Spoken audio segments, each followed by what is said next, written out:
À l'entreprise, comme convenu avec son avocat, Alexandro cède 60% de ses biens à Paulina et 40% au fils de Federico. Il signe ensuite les papiers.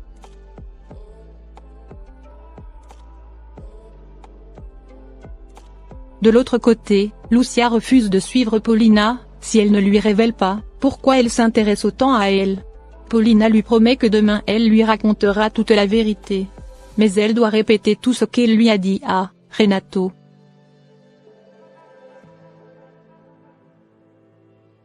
Le soir venu, Alexandro remet le document à Paulina, qui prouve qu'elle détient désormais 60% de la fortune des Lagos.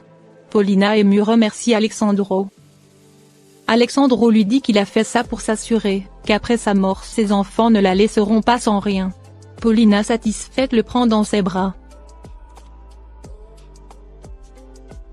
De l'autre côté, Maïk et Natalia tout seuls à la maison, profitent d'un moment romantique ensemble. Maïk demande Natalia en mariage. Natalia très émue accepte avec joie.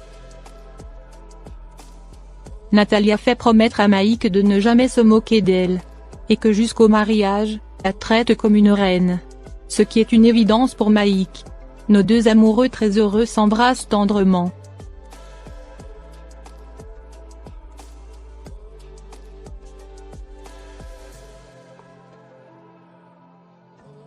De l'autre côté, Florencia, Sylvia et Marco Vieira sont en train de dîner. Quand on sonne à la porte, Sylvia va ouvrir, il s'agit d'Enrique, un ancien soupirant de Florencia. Sylvia évoque le passé et les bons moments passés ensemble. Et comment ce dernier était fou amoureux de Florencia. Par la suite, Sylvia annonce à Enrique que Florencia s'est séparée avec son mari Renato. Et qu'elle est désormais célibataire. Ce qui ravit beaucoup Enrique. Marco Vieira qui observe toute la scène, est mort de jalousie.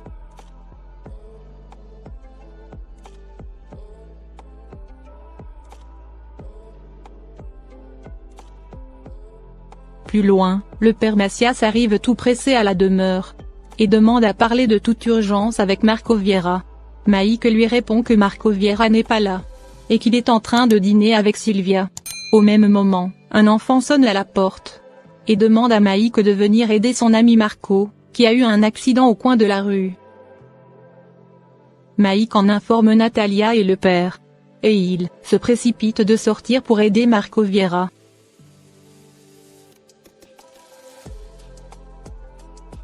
Mais arrivé sur les lieux, il se trouve que tout ceci était un piège. Maïk se prend un grand coup sur la tête et s'écroule. En effet, Camilo accompagné de ses deux amis tabasse violemment Maïk, jusqu'à le laisser pour mort.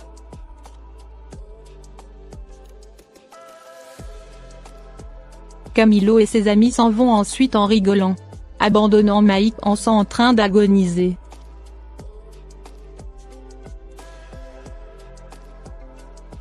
De l'autre côté, le dîner continue. Sylvia fait tout son possible pour pousser Florencia dans les bras d'Enrique. Ce qui rend Marco très jaloux. Sylvia demande à Florencia de raccompagner Enrique chez lui.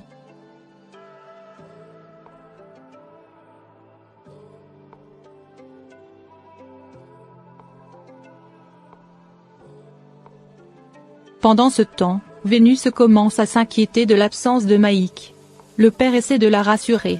Mais Vénus très inquiète décide d'aller le chercher. Le père décide de l'accompagner. Tous les deux recherchent Maïk, mais ce dernier est introuvable. Vénus commence à paniquer et est convaincue que quelque chose de mal est arrivé à Maïk. Sur le chemin du retour, Enrique avoue à Florencia qu'il a toujours été amoureux d'elle. Et qu'il est en réalité revenu en Colombie pour tenter sa chance avec elle. Et lui poser une question. Florencia intriguée lui demande ce que c'est. Enrique demande à Florencia si elle est toujours amoureuse d'Eduardo Montenegro, son amour d'enfance. Un peu plus loin, Eduardo est en route lorsqu'il tombe sur un homme étendu sur la voie. Ce qui interpelle Eduardo, qui descend pour aller vérifier. Eduardo est complètement choqué de découvrir qu'il s'agit de son ami Maïk, qui est ensanglanté et totalement méconnaissable.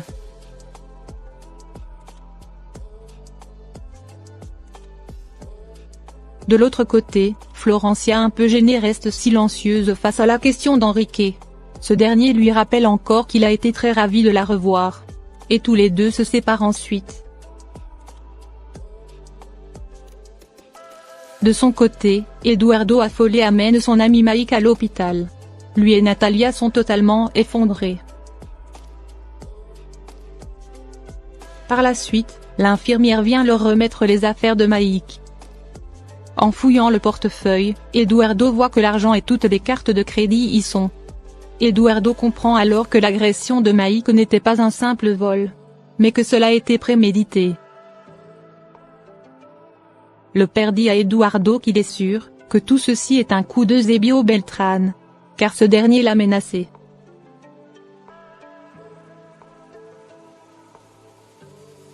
De l'autre côté, Eusebio rentre furieux dans la chambre d'Irène.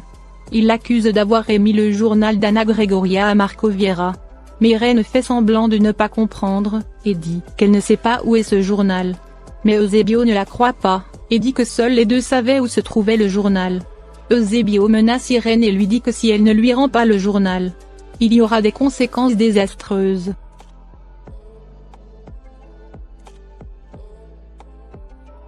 À l'hôpital, Marco ne croit pas qu'Eusebio soit à l'origine de l'agression de Mike. Mais le père lui dit oui. Car Eusebio l'a menacé que s'il ne lui envoie pas la preuve palpable qu'Eduardo Montenegro est bel et bien mort, alors il tuera Irène la gosse. Juste à côté, Natalia va voir Mike dans sa chambre, qui est très mal en point. Elle est en pleurs et complètement effondrée. Pendant que Natalia est en train de lui parler, Mike fait une crise. Les docteurs entrent pour essayer de le réanimer. Vénus rejoint le père et Eduardo en pleurs. L'infirmière les informe que l'état de Mike est très critique. Eduardo furieux veut aller chez Eusebio pour l'affronter. Mais le père l'arrête et lui dit qu'en faisant cela, il signe l'arrêt de mort d'Irène la gosse. Eduardo révolté dit que si son ami Mike meurt, alors il ira à dévoiler son identité à Eusebio et en finir avec lui.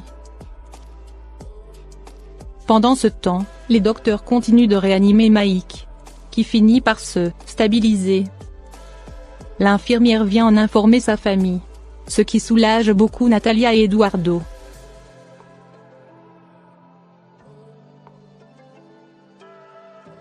Eduardo dit au père que s'il comprend bien, tant que Eusebio n'aura pas découvert ce qui est réellement arrivé à Eduardo Montenegro, la vie d'Irène sera menacée, mais aussi celle de Florencia, d'Isidro, et tous ceux qui gravitent autour de lui sont en danger.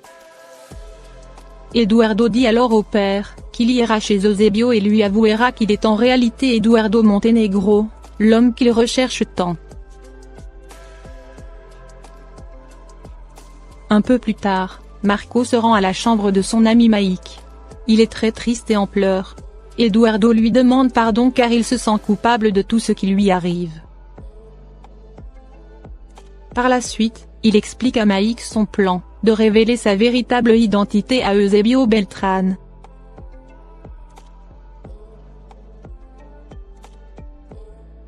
Merci d'avoir regardé l'épisode, dites-nous en commentaire ce que vous en avez pensé.